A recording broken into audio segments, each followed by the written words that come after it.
আসসালামু আলাইকুম। কহিলি উত্তারি তলে মাঘের সন্ন্যাসী গিয়েছে তারা ভুলে রিক্ত হস্ত দিগন্ত পথে।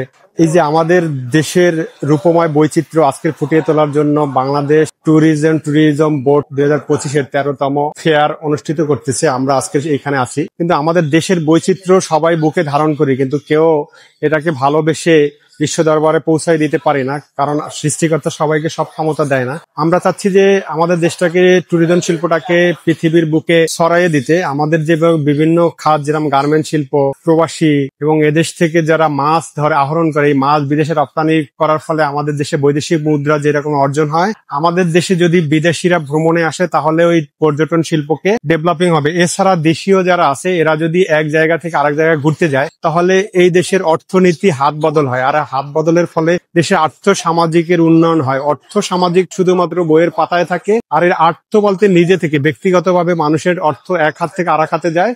এই জন্য অর্থ সামাজিকের উন্নয়ন হয়। অতএব আমরা চাচ্ছি যে আমাদের দেশটাকে বিশ্ব দরবারে তুলে ধরে, এবং দেশীয় যারা আছে, আমরা বাংলা ভাষার মানুষ যারা আছে, এই বাংলা ভাষার মানুষের কাছেও যেন পৌঁছে যায়। সবাই আমাদের দেশে ঘুরতে আসবেন, এবং আপনারা দেশ এবং দেশের বাইরে যারা যেখানে আছেন তারা আমাদের দেশটাকে প্রেজেন্ট করবেন তাদের কাছে, যে আমাদের দেশে অনেক জায়গা আছে ঘোরার মতো। সুন্দরবন আছে, পৃথিবীর মধ্যে একমাত্র ম্যানগ্রোভ ফরেস্ট সুন্দরবন, যেটা আসলে বিচিত্র এবং বৈচিত্র্যময়, এবং পৃথিবীর দুইটা জায়গায় সূর্য উদয় এবং সূর্য অস্ত দেখা যায়। সেটা হচ্ছে একটা কুয়াকাটা আমাদের, যেটা পৃথিবীর দক্ষিণ প্রান্ত অবস্থিত। এরপরে কোনো ভূখণ্ড নাই বললেই চলে। এরপর আমাদের 120 কিলোমিটারের সমুদ্র সৈকত কক্সবাজার আছে, আমাদের পাহাড় আছে, আমাদের ঝর্ণা আছে। এছাড়াও আমাদের যে আরো বিভিন্ন জায়গাগুলো আছে, এই জায়গাগুলা কি আমাদের যারা দেশের বাইরে যে ভাইরা থাকে এবং এই দেশে যারা থাকে, এগুলা বিশ্ব দরবার এবং সাধারণ মানুষের কাছে তুলে ধরবেন। সবাই কমেন্ট করতে ভুলবেন না এই ভিডিওটা কেমন লেগেছে। আসসালামু আলাইকুম।